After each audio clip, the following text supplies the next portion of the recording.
நீதிமொழியின் புத்தகம் 14ஆம் அதிகாரம் அதில் 28 வாசியுங்கள்.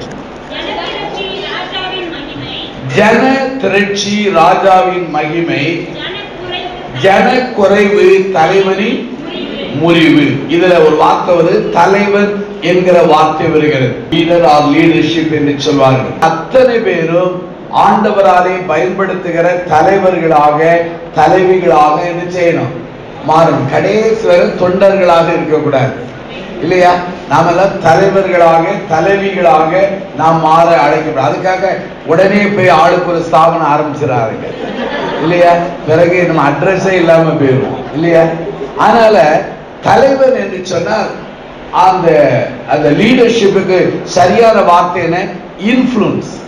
அடுத்தவங்க வாழ்க்கையில ஒரு பாதிப்பை கொண்டு வருகிறவன் தான் யாரு? தலைவர் இல்லையா? அடுத்தவருடைய வாழ்க்கையிலே ஒரு சரியான பாதிப்பை கொண்டு வந்து பின்பற்றக்கூடிய ஒரு தூண்டுதலை கொண்டு வருகிறவன் தான் தலைவர்.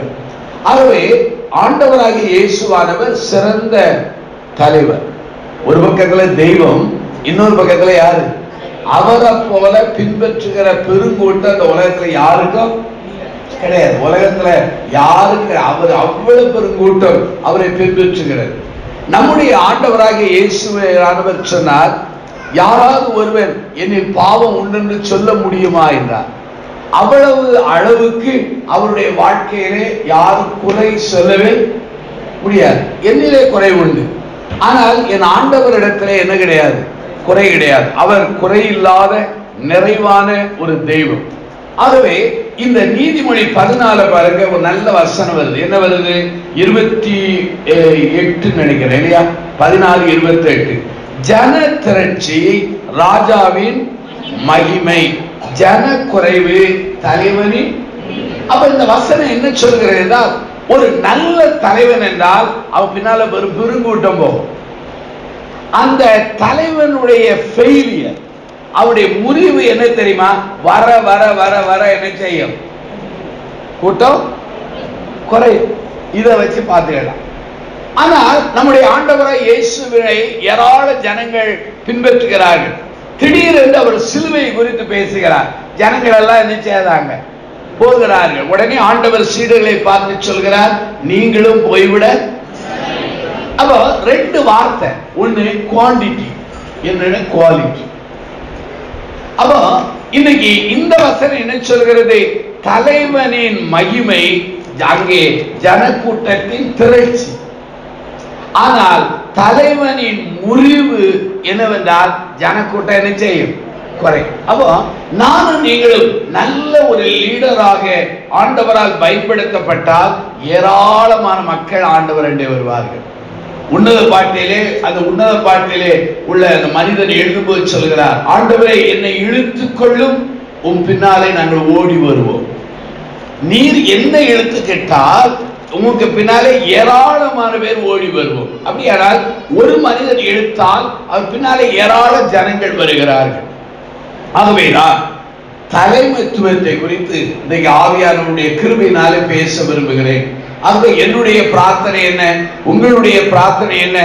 ஒவ்வொரு வருஷமும் நம்ம வளர்ந்துகிட்டே என்ன செய்யணும்? என்ன செய்யணும்? போகணும். கடந்த வருஷத்தை காட்டிலும் ஜெபம் கூடணும், பக்தி கூடணும், வேத வாசிப்பு கூடணும், பரிசுத்தம் கூடணும், உண்மை கூடணும், உத்தமம் கூடணும், ஆண்டவர் நம்ம கொடுக்கிற வரங்கள் கூடணும், வல்லமை கூடணும் இல்லையா? வெளிப்பாடுகள் கூடணும், இதெல்லாம் கூடணும். ஆனா சிலருடைய வாழ்க்கை அப்படியே ரிவர்ஸ் ஆயிருது. கடந்த வருஷத்தை காட்டில இந்த வருஷம் என்ன ஆயுது? எல்லாம் குறையும். அப்போ அது நல்ல ஒரு தலைமைத்துவம் அல்ல. 3 தலைமைத்துவத்தை இன்னைக்கு சொல்லி நான் முடிக்க போகிறேன். 3 தலைமைத்துவம். 1, ராங் லீடர்ஷிப், தவறான தலைமைத்துவம்.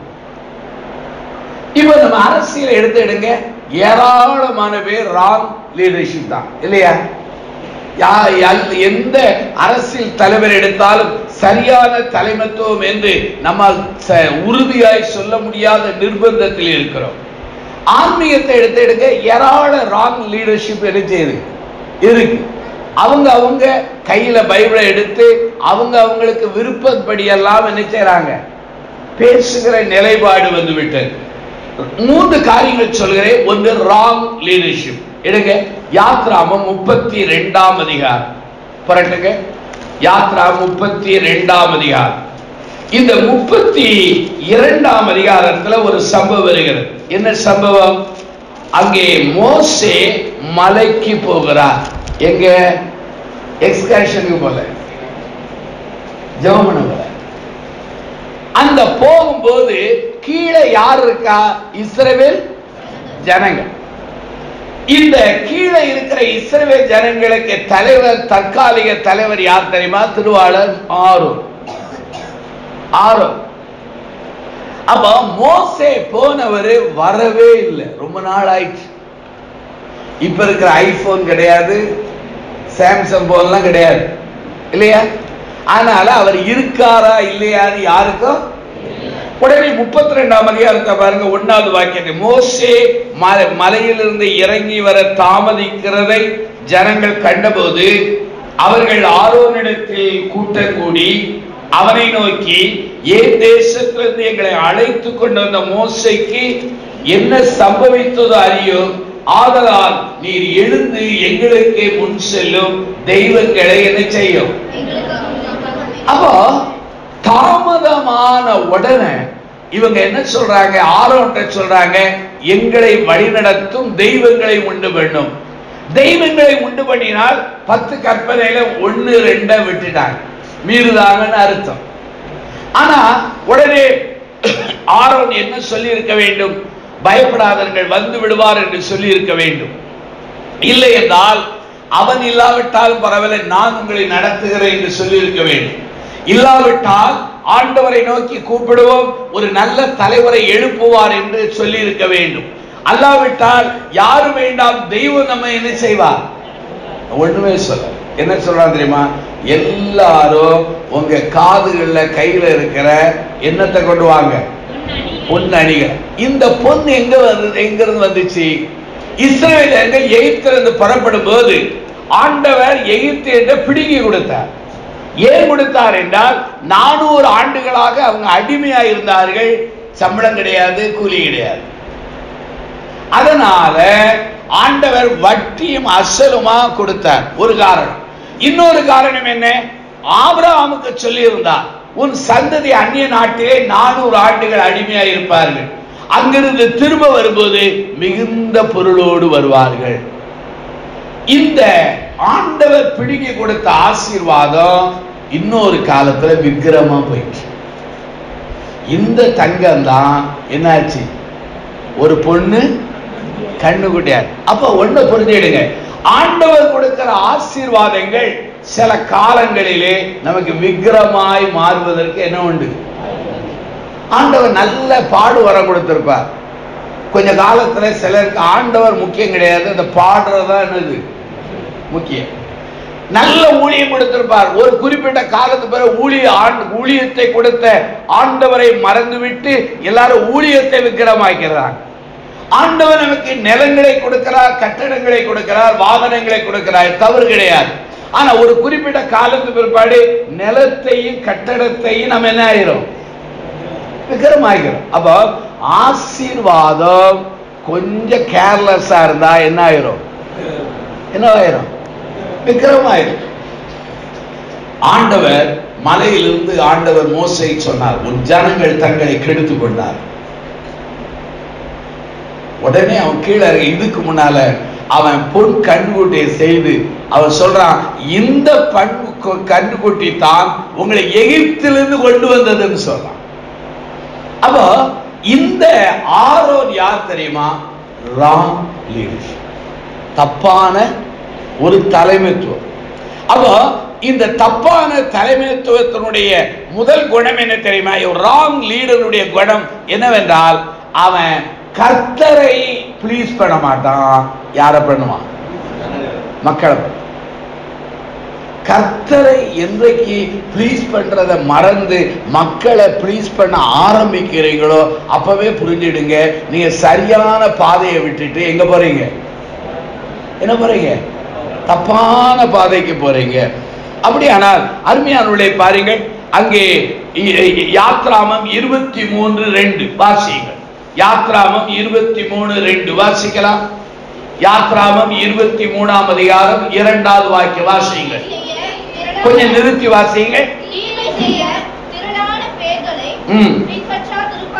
இங்கே ஆண்டவர் சொல்லுகிறார், தீமை செய்வதற்கு திரளான மக்களுடைய வழியை அப்ப என்ன மெஜாரிட்டின்னு சொல்லி பின்னால என்ன செய்யக்கூடாது, போயிடவே கூடாது.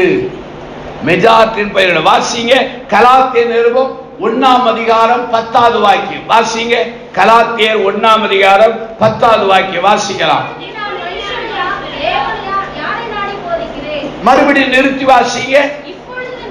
இப்பொழுது நான் மனுஷரையா தேவனையா யாரை நான் போதிக்கிறேன்? அப்ப இந்த இடத்துல பவுல் சொல்றாரு, நான் மனுஷரை பிரியப்படுத்துறேனா தேவனை? 1 தெசலோனிக்கேயர் 2ஆம் அதிகாரம் 4 வாசிங்க. 1 தெசலோனிக்கேயர் 2ஆம் அதிகாரம் 4 வாசிங்க.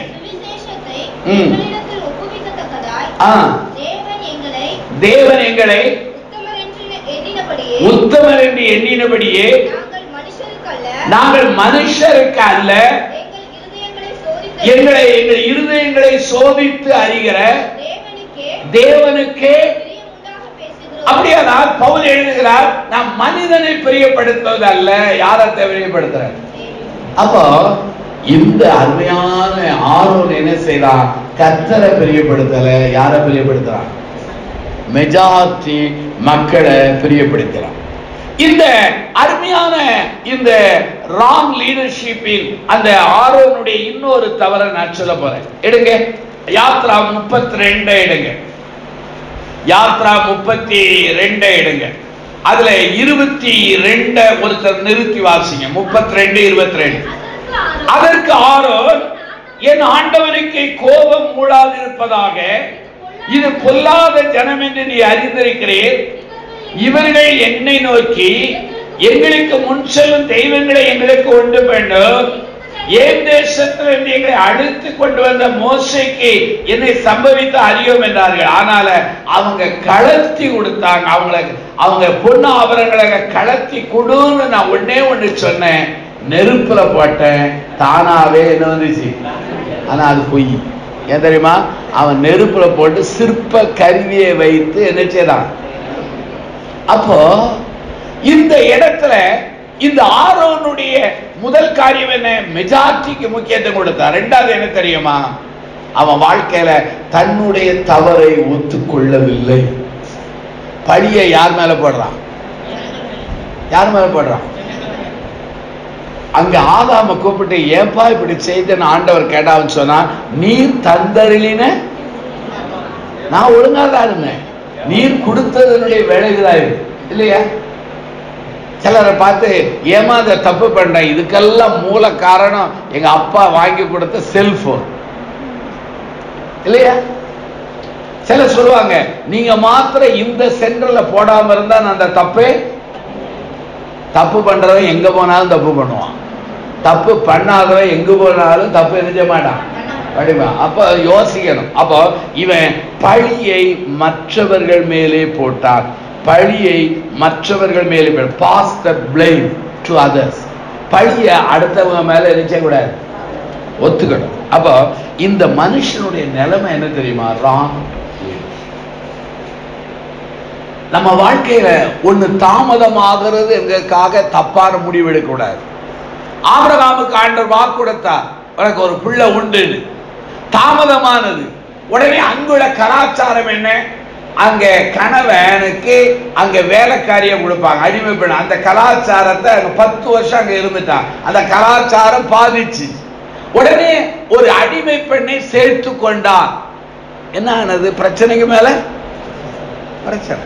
அப்போ தாமதம் என்றால் ஆண்டவர் அவரை மறுக்கிறவர் என்றால் பொருள் அல்ல. ஆங்கிலத்துல வாரன் வெஸ்பி என்பவர் அழகா சொல்வார், டிலே என்பது அது நமக்கு அவர் மறுக்கிற ஒரு காரியம் அல்ல. கொஞ்சம் பொறுமையா இருந்தா எல்லாத்துக்கும் பதில் வரும். பழிய அடுத்தவங்க மேல போடாதுங்க, பழிய நாமே ஏற்றுக்கொள்ள. தப்பு இவன் தான். இவன் மாத்திரம் அன்னைக்கு உறுதியா நின்று இருந்தா அந்த ஜனங்கள் செஞ்சிருக்க மாட்டாங்க. ஆனா அவங்க சொன்ன உடனே அவ்வளவு பேருடைய தங்கத்தை வாங்கி நெருப்புல போட்டு பொன் அந்த கண்ணுடைய செய்துட்டு அதை மாத்திரமல்ல என்ன சொல்றான் தெரியுமா, இவர்கள் தான், இந்த பொண்ணு கண்ணுக்குட்டி தான் உங்களை எகிப்திலிருந்து கொண்டு வந்தது என்று சொன்னார். அப்படியானால் ராங் லீடர்ஷிப்புக்கு காரணம். இரண்டாவது லீடர்ஷிப் அது என்ன, டீம் லீடர்ஷிப், அதாவது ஒரு குழுவின் ஒரு தலைமைத்துவம். இப்ப நான் பிரசங்கம் பண்றேன், இந்த பிரசங்கத்தை கேட்க நீங்க இல்லைன்னு வைங்க, சேருக்கு தான் நான் பிரசங்கம் பண்ணணும். நீங்க நல்ல பிரசங்கம் கேட்கறீங்க, ஒரு நல்ல வேத வார்த்தையை விளக்கம் பண்ணுகிற ஒரு ஆள் இல்லைன்னா அதுவும் ஏமாற்றம். நம்ம கூட்டங்கள்ல பாட்டு படிக்கிறவங்க இல்லைன்னா அதுவும் ஒரு ஏமாற்றம். அப்போ ஊழியம் என்பது ஒரு தனி மனிதரை சார்ந்ததல்ல, இது ஒரு கூட்டு பணி. இது டீம். எல்லாருக்கும் ஒரே மனுஷனுக்கு ஆண்டவர் எல்லா வரத்தையும் கொடுக்க மாட்டார். கொடுத்தார்னா அவனை கையில பிடிக்க முடியாது. அவன் என்ன செய்வான், டாக்டர் போல உட்கார்ந்து டோக்கன் கொடுத்து ஒரு நாளைக்கு 100 பேரை தான் பார்ப்பேன்னு சொல்லிடுவான் இல்லையா. 1-2 வரம் கொடுத்தவங்களையே கையில பிடிக்க முடியல, இதுல அவ்வளவு வரங்களை கொடுத்தா என்ன இருக்கும். சிலர் சொல்லுவாங்க, பிரதர் ஆண்டவர் எனக்கு எல்லா வரங்களை கொடுத்தாரு. நான் உங்களை தலையில இருந்து காலை பார்ப்பேன், காலில இருந்து தலையை பார்ப்பேன். ஏன் தெரியுமா, எல்லா வரம் உள்ள ஒரே ஆள் யார் தெரியுமா, ஆண்டவராக. எல்லா வரமும் நமக்கு கிடையாது. ஆனா நம்ம யோசிக்கணும். சில அருமையான ஊழியர்கள் இருக்கிறாங்க, மேடையில் நின்றுகிட்டு ஆண்டவரை உமக்கு கட்டளை கொடுக்கிறோம்பாங்க. அப்ப என்ன அர்த்தம், இவங்க ஆண்டவரை காட்டிலே யாராயிட்டாங்க, பெரிய ஆளாயிட்டாங்க, கையில பிடிக்க முடியாது இல்லையா. மேடையில இருந்து உமக்கு இப்போது கட்டளை கொடுக்கிறோம். அவங்க வீட்டில் உள்ள மகளை கூட கட்டளை கொடுக்க முடியாது, மனைவியை கூட கட்டளை கொடுக்க முடியாது, கணவனை கூட முடிக்க முடியாது. ஏன் சொல்றேன்னா, நம்ம மூப்பர்களை கூட செய்ய முடியாது இல்லையா. ஏன் அதை சொல்ல தெரியுமா, ரொம்ப பயபக்தியா இருக்கணும். அப்போ ஊழியம் என்பது இட் இஸ் a team. எனக்கு பாட்டு வராது, நீங்க பாடுறத நான் கேட்டுக்கிட்டே இருப்பேன். என்ன எல்லாரும் பாட சொல்லுவாங்க, பாடுனா ராகம் மாறிடும், அதனால பாடுறதே கிடையாது. ஏன் தெரியுமா, நமக்கு இல்லாத ஒன்றை இருக்கிறது போல ஏன் காமிக்கணும், இருக்கிறத மாத்திரம். எனக்கு ஆண்டவர் கொடுத்த வர என்ன தெரியுமா, வசனத்தை அன்லாக் பண்ணி அதை மக்களுக்கு புரிய வைக்கிறது. அதை மாத்திரம் தான் நான் செய்வேன், மற்ற காரியங்கள்ல செய்ய மாட்டேன். ஏன்னா இதுதான் நிரந்தர வரம். மற்ற வரங்கள் வரும் போகும், ஆனா அந்த ஒரு வரம் தான் என்ன செய்யும், இருக்கும் இல்லையா. ஆனா இன்றைய நாட்களிலே ஊழியம் என்பது இட் இஸ் a team. நம்மளால தனிமை வேலை செய்ய, ஊழியம் செய்வது ஒரு ஆள் மாத்திரம் இருக்க முடியாது, நம்ம எல்லாரும் சேர்ந்தாதான் என்னது ஊழியம். எல்லாரும், சிலருக்கு பாடுகிற வரம் உண்டு, சிலருக்கு நிர்வாகம் பண்ணுகிற வரம் உண்டு. என் கூட என் தம்பி ஒருவர் தான் ஊழியக்காரர், எத்தனையோ வருஷங்கள் ஒரே ஆள் தான் ஊழியக்காரர் என் கூட. ஆனா அவரு அவ்வளவு நிர்வாகம் அவர் பண்ணுவார், பண்ணிக்கிட்டு அவர் ஊழியம் செய்வார். ஆனா அந்த நிர்வாக வரம் எனக்கு கிடையாது, நான் அதுல தலையிட மாட்டேன். அப்ப ஊழியம் என்பது it is a team work. இது ஒரு டீம் இல்லையா. இப்ப பாருங்க, ஒரு டீமை சொல்ல போறேன், எடுங்க வாசிக்கலாம். வாசிங்க யாத்ராம 17ஆம் அதிகாரம். யாத்ராம 17ஆம் அதிகாரம் எடுங்க. அங்க 8வது வாக்கியத்திலிருந்து கடைசி வாக்கியம் வரையிலும் படிக்க போறோம். யாத்ராமம் 17:8 வாசிக்க வேண்டாம். அமலேக்கியர்கள் அவர்கள் ஒரு இடத்திலே வந்து பாளையம் பெறுகிறார்கள். இஸ்ரவேலர்கள் அவர்களை எதிர்த்து போராட வேண்டும். இந்த ஒரு வேத பண்டிதர் சொல்கிறார், அமலேக்கியர்களை சந்திக்கிறது முதல் யுத்தம் என்று சொல்கிறார். அப்போ இப்படி நடக்கும்போது என்ன நடந்தது, 400 ஆண்டுகள் இவங்க கட்டளை தான் கட்டிட்டு இருந்தாங்க. ஆனாலும் யுத்தம் செய்யறது ரொம்ப தெரியாது. யாருக்கு மாத்திரம் யுத்தம் செய்ய தெரியும், மோசேக்கு தெரியும், யோசுவாவுக்கு தெரியும், மற்ற யாருக்குமே தெரியாது. அந்த சமயத்தில் யோசுவாவை தலைமையின் கீழே அமலேக்கியருக்கு யுத்தம் செய்ய மோசே அனுப்புகிறார். இப்போ யோசுவா ஜனங்களை அழைத்து கொண்டு போய் யுத்தத்துக்கு போறார், மோசே யுத்தத்துக்கு போல. ஏன் தெரியுமா, மோசேக்கு ஆண்டவர் கொடுத்தது ஜெப வரம், வல்லமையின் வரம். அவரு முழங்காலில யுத்தம் பண்ணினார். அவர் என்ன செய்தார், யோசுவா அவர் ஆயுதத்தை வைத்து என்ன செய்தார், யுத்தம் செய்தார். அந்த ஆயுதத்தை வைத்து நடக்கிற யுத்தத்துல ஜெயம் வரணும்னா மோசே என்ன செய்யணும்? ஆனால மோசே உட்கார்ந்து கையை உயர்த்தி ஜெபிச்சுட்டு இருக்காரு.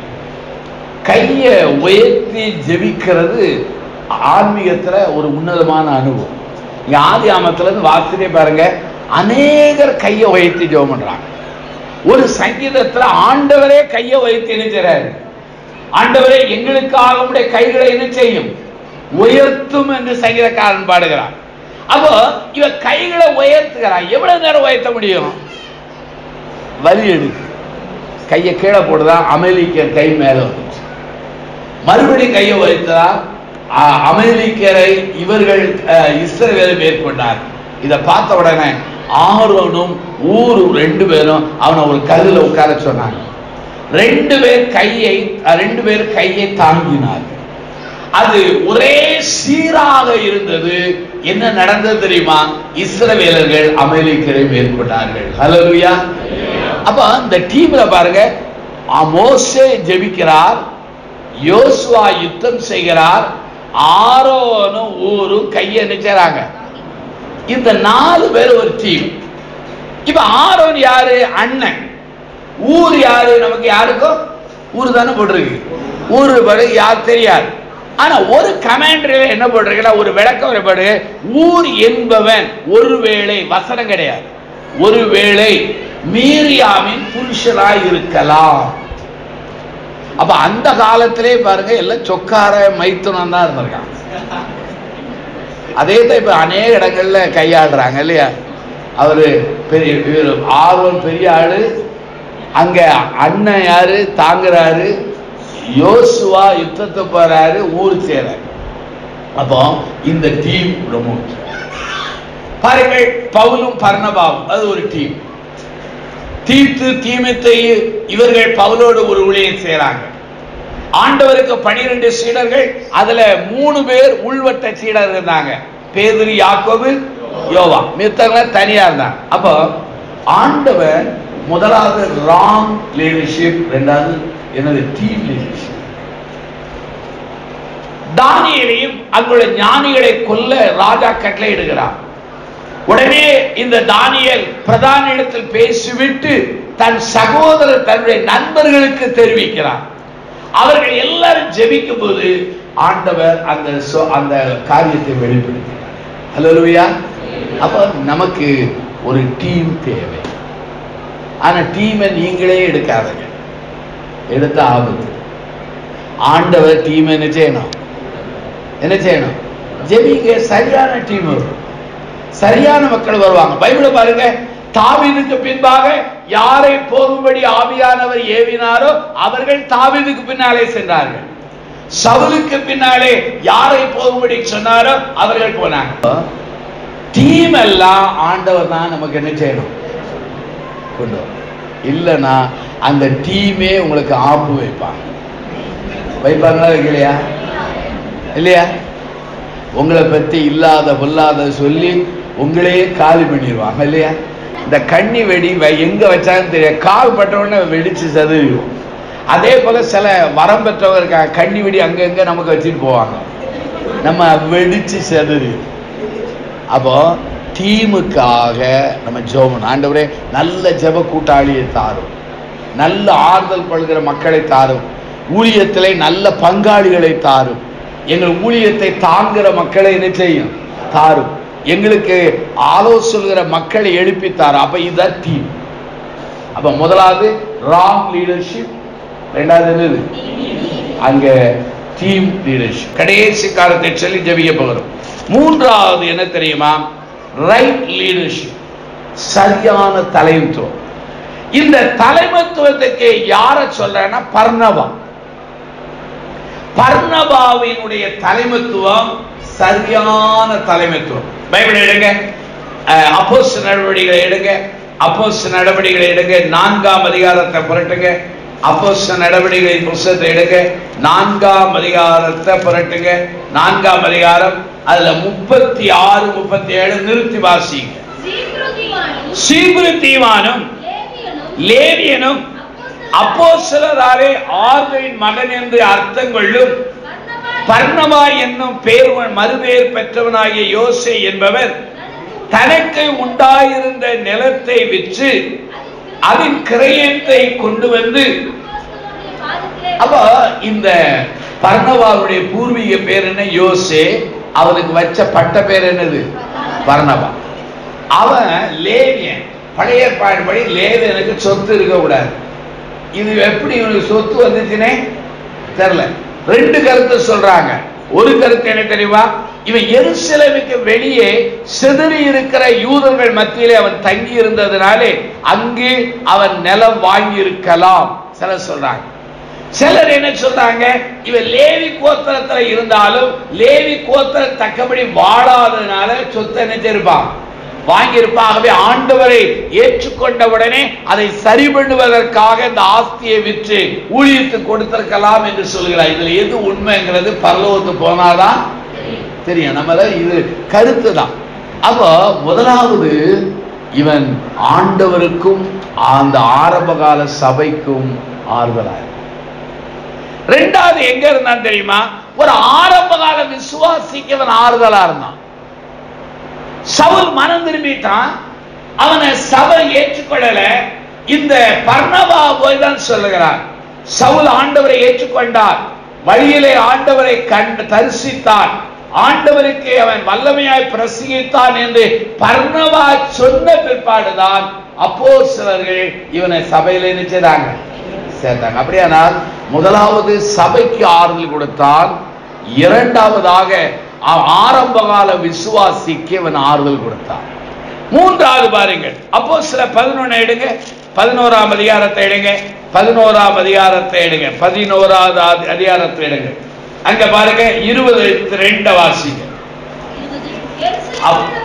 எருசலேமுடைய சபையார் இந்த காரியங்களை குறித்து கேள்விப்பட்ட போது அந்தியோகியா வரைக்கும் போகும்படி பர்னபாவை அனுப்பினார். ஆகவே அந்தியோகியா சபைக்கு அவன் அனுப்பப்பட்ட போது அந்த சபைக்கு அவன் ஆறுதலாய் இருந்தான். அதனுடைய விளைவு என்ன தெரியுமா? சபை வளர்ந்தது. அந்த சபைக்கு பேர் தான் கிறிஸ்தவ சபை என்று பேர் நிச்சயித்து. அப்ப சபைக்கு அவன் சொத்தை கொடுத்து ஆறுதல் கொடுத்தான். சபைக்கு வெளியே இருக்கிற சபையில இணைக்கும்படி ஆரம்பகால விசுவாசிக்கு ஆறுதல் கொடுத்தான். தான் எந்த சபைக்கு எந்த இடத்துக்கு அனுப்பப்பட்டானோ அந்த அந்தியோகியாவுக்கு அவன் ஆறுதல் கொடுத்தான். அது மாத்திரமில்லாமல் அந்தியோ பட்டணத்திலே இந்த சபைக்கு ஒருவன் தேவை. அவன் யார் என்றால் சவுல் என்கிற பவுல் தான்.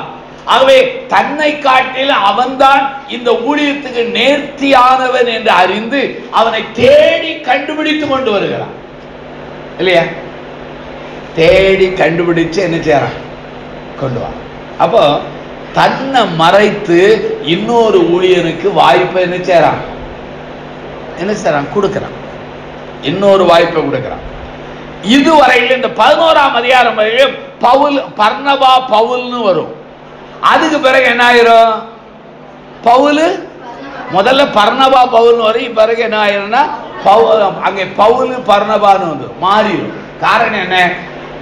ரெண்டாவது வந்தவன் முதல்ல வரான். முதல்ல வந்தவன் பைபிள்ல மாத்திரம் நம்ம வாழ்க்கையில அப்படிதான் பைபிள்ல போட்டிருக்கு, முந்தினவன் பிந்தினவன். பிந்தினவன் எப்படி இருப்பான்? முந்தின இருப்பான். அது மாத்திரம் இல்லாமல் ஆகவே எங்கெங்கெல்லாமே அவன் ஆறுதல் பண்ணினான். 15ஆம் அதிகாரத்தை எடுங்க. பவுல் மார்க்கை கூட்டிட்டு போக கூடாது, ஒத்த காலில் நிற்கிறான். பர்னபா சொல்றான் மார்க்கை கூட்டிட்டு போகணும். பவுல் சொல்றாரு பம்பிலியா என்கிற இடத்துல அவர் நம்மளை விட்டு ஊழியத்தை விட்டு போயிட்டார், ஆனால் அவரை ஊழியத்தை ஏற்றுக்கொள்ளவே முடியாது கண்டம் பண்றான். ஆனா இந்த ரெண்டு பேரும் கருத்து வேறுபாடு வருகிறது. அவை பவுல் பர்னபா விட்டு பிரிகிறான். பர்னபா மார்க்கை அழைத்து கொண்டு ஊழியத்துக்கு போய்விடுகிறான்.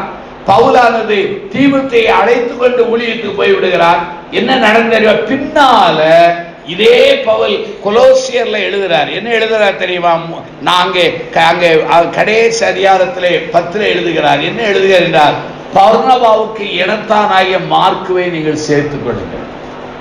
ஏன்னா அந்த கண்டம் பண்ணவனை இவன் உற்சாகப்படுத்தி நல்ல ஊழியனாய் மாற்ற. அப்போ ஆறுதலை கொடுக்கிற நிலை.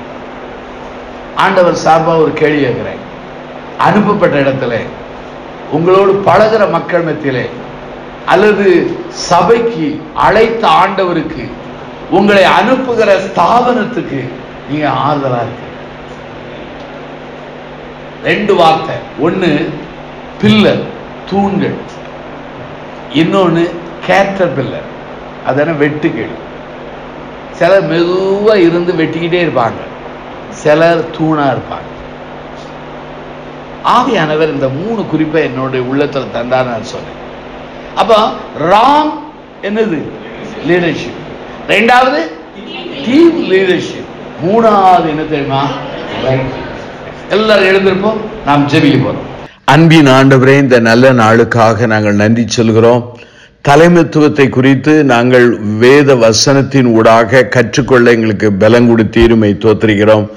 ஆண்டவரே, தவறான தலைமைத்துவத்தையும் சரியான தலைமைத்துவத்தை குறித்து வேதாமத்திலே நீ எங்களுக்கு முன்னாலே வைத்த மாதிரியான தலைவர்களை குறித்து ஆராய ஆவியானவர் எங்களுக்கு தந்த பலத்துக்காக நாங்கள் நன்றி சொல்கிறோம். நாங்கள் எந்த வகையான தலைவர்களாக குடும்பங்களிலே, சபைகளிலே, சமுதாயத்திலே, சபை ஆண்டவரே தேசத்திலே காணப்படுகிறோம் என்பதை மறு மதிப்பீடு செய்ய எங்களுக்கு பலந்தாரும். தங்களை ஆண்டவருக்கென்று அர்ப்பணித்து தலைவர்களாக, மெய்யான தலைவர்களாக, ஆண்டவருக்கு பிரியமான தலைவர்களாக மாற வேண்டும் என்று விரும்புகிற ஒவ்வொரு மக்களை நீர் ஆசீர்வதியும். ஆண்டவரை தொடர்ந்து செயல்பட நாங்கள் எங்களை தாழ்த்தி ஒப்படுகிறோம். அர்ப்பணித்தவர்களை ஆசீர்வதியும். இயேசுவின் நாமத்தில் ஜெபம் செய்கிறோம் ஜீவனுள்ள பிதாவே, ஆமென்.